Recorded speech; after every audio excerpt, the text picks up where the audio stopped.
ఎన్టీఆర్ జిల్లా నందిగామలో Don Bosco Kohli sports అకాడమీని ఎంపీ కేశినేని నాని ప్రారంభించారు. ఈ సందర్భంగా ఆయన మాట్లాడుతూ వైసీపీ నాయకులకు ప్రజా సమస్యలు పట్టడం లేదని ఎంపీ కేశినేని శివనాథ్ అన్నారు. అసెంబ్లీ సమావేశంలో 11 మంది వైసీపీ ఎమ్మెల్యేలు కాసేపే ఉండి బయటకు వెళ్లిపోయారని అన్నారు. ఈ కార్యక్రమంలో ఎమ్మెల్యే తంగిరాల సౌమ్య పాల్గొన్నారు.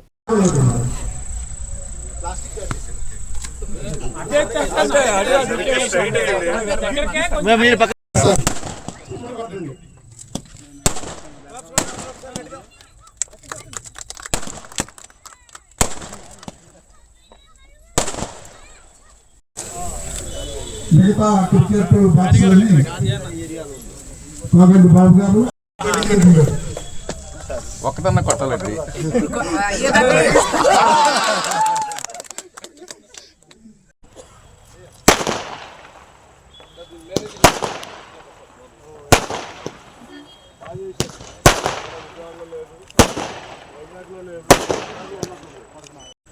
గౌరవం పార్టీ వెళ్ళి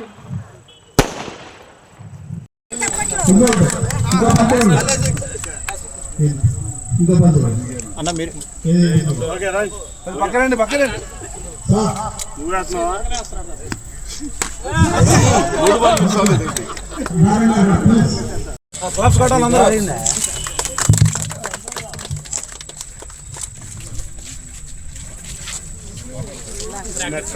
రాము గారు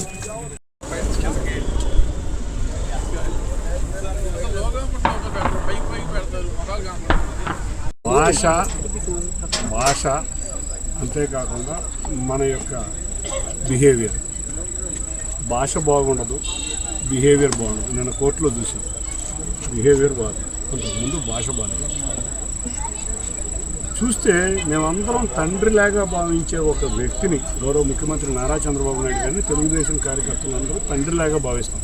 అటువంటి వ్యక్తిని సభ్య సమాజం తలదించుకునే విధంగా మాట్లాడటమే కాకుండా ఎకిలి వేషాలు చేష్టలతో తెలుగుదేశం నాయకుల్ని కార్యకర్తల్ని రెచ్చగొట్టే విధంగా చేద్దామని వాళ్ళు కుట్రలో పున్నాగాలు పండుతున్నారు. మీరు అంబటి రాంబాబు అనే కాదు, చూస్తే వాళ్ళు చాలామందితో కొత్త డ్రామా మొదలుపెట్టాడు జగన్ రెడ్డి, పులివెందుల ఎమ్మెల్యే జగన్ రెడ్డి. ఇటువంటి డ్రామా ప్రకారం రెచ్చగొడదామని చూస్తున్నారు. కానీ మేము పట్టుబడులు పరిశ్రమలు తీసుకురావడానికి మా గౌరవ ముఖ్యమంత్రి గారు కృషి చేస్తున్నారు. ఎక్కడా కూడా లా అండ్ ఆర్డర్లో ఇబ్బంది రాకూడదని చూస్తున్నారు. మొన్న కూడా జరిగిన ఇన్సిడెంట్లు చంద్రబాబు నాయుడు గారు చాలా కలిసివేసినాయని ఆయన ఒకటే సందేశం ఇచ్చారు. ఇటువంటి వల్ల రాష్ట్రం యొక్క ఇమేజ్ డ్యామేజ్ అవుతుంది. వాళ్ళకి రాష్ట్రంలో పరిశ్రమలు అభివృద్ధి రావడానికి జగన్ రెడ్డికి ఇష్టం లేదు కాబట్టి వాళ్ళు రెచ్చగొడతారు. నన్ను తిట్టినా కూడా మీరెవరూ కూడా ఇటువంటి కార్యక్రమాలకి లోనవ్వద్దు, ఏదన్నా ఆందోళనలు శాంతియుతంగా చేయండే కానీ ఎటువంటి ఆవేశాలకి లోనవ్వద్దని మా కార్యకర్తలు కొంతమంది నిజంగా చూస్తే మరి ఆ మాటలు ఉన్నాక కార్యకర్తలకు బాధ కాదు కదా, చాలా ఇబ్బంది కూడా అయింది. సరే, ఎక్కడో ఆవేశంగా ఉన్నవాళ్ళు ఎక్కడిద్దరు ఏదో చిన్న ఇది చేసినా కూడా మేము కరెక్ట్ చేసుకుని ఇది ఎంత అన్నా కూడా ప్రశాంతంగా చేద్దాం. తప్పకుండా రాష్ట్రంలో ఉన్న యువతకి భవిష్యత్తు బంగారు భవిష్యత్తు తీసుకెళ్దామని చంద్రబాబు నాయుడు గారు అంటున్నారు. కాబట్టి ఎన్ని వెకిలి వేషాలు వేసినా, ఎన్ని చేష్టలు చేసినా ఒక్కటి గుర్తుంచుకోవాలి. నిన్న కూడా చూసాం, 11 నిమిషాలు 11 మంది 11 నిమిషాలు వచ్చి వెళ్ళిపోయారు.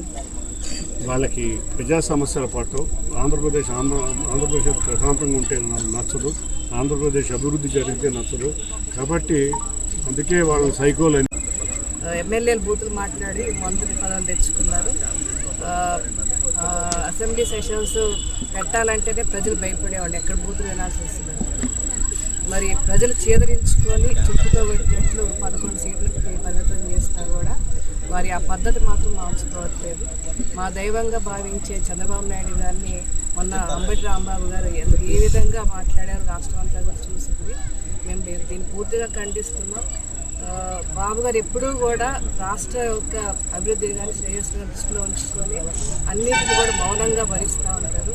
మనం చూసాం, మన గతంలో మరి సతీమణిని మరి సభ్య సమాజం తరలించుకునే విధంగా చట్టసభల్లో ఏ విధంగా అవమానించారో, కానీ మళ్ళీ అదే తిరిగి మళ్ళీ మనం చేస్తే వాళ్ళకి మాకు తేడా ఉండదని చెప్పి చంద్రబాబు నాయుడు గారు మౌనంగా అన్ని భరిస్తూ కేవలం రాష్ట్ర అభివృద్ధి కోసమే అన్ని భరిస్తున్నారండి.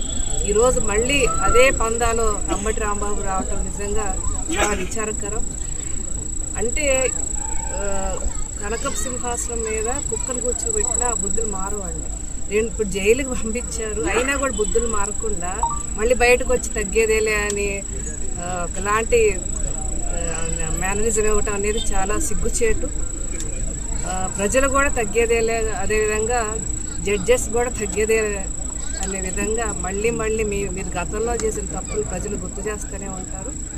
ఏదేమైనా సరే ఇప్పటికైనా మీరు బిహేవియర్ని, మీ పద్ధతిని కనుక మార్చుకోకపోతే రానున్న కాలంలో 11 కాదు కదా, ఒక్క సీటు కూడా మీకు ఇచ్చే పరిస్థితి లేదు. ఇప్పటికైనా అభివృద్ధికి సహకరించండి, ముందు అసెంబ్లీకి రండి, ప్రజల సమస్యల్ని చర్చించండి. మొన్న వచ్చి 11 నిమిషాలకి మాట్లాడి మరి 11 ఎగ్జిట్ అయినప్పుడు ఆ వాల్ క్లాక్లో కూడా మరి దేవుడి స్క్రిప్ట్ ఏంటో 11 దర్శనం అయ్యింది. మన అంటే రాజ్యాంగ హెడ్గా భావించే గవర్నర్ని ఏ విధంగా మనం గౌరవించుకోవాలో ప్రతి ఒక్క ఎమ్మెల్యేకి కూడా ఒక బాధ్యత ఉందండి. కానీ వీళ్ళు ఎమ్మెల్యేలు కాదు కాబట్టి, వీళ్ళు కేవలం బూతులు మాట్లాడే వ్యక్తులు కాబట్టి సభకు వచ్చినా కూడా ఏ విధంగా సభ్య సమాజం కించపరిచే విధంగా గవర్నర్ గారి ముందు ఆ ట్యాబులు జింపి రమస్ చేశారో కళ్ళారు చూసింది. ఇప్పటికైనా వీళ్ళు పద్ధతి మార్చుకోవాలి, లేకపోతే మాత్రం భవిష్యత్తులో ప్రజలు ఇంకా దారుణమైన తీర్పు ఇస్తారని మీకు తెలియజేస్తున్నారు.